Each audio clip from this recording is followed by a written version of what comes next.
ተስፋ ትቆርጥኝሽ እኔንም መቼም ቢሆን አትገልጪ አልችልም። ለዛ እኮ ነው እንጂ ይሄ አይችልም። እኔ ማስቤ ነበር ግን መጨከን አልኳት። የቻግኒ ልጅ ነሽ ናት። ቻግኒ ልጅ ነኝ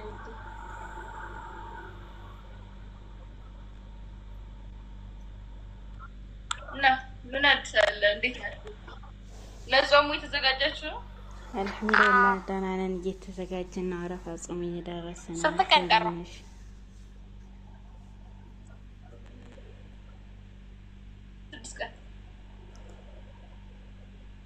ደርሷል መሰለኝ። እንጃ ምንድን ነው ያንሰማኝ? ማሻአላህ በቲቪ ነበር ያየሁሽ። አሁን በአካል ያገኝሽ ነው።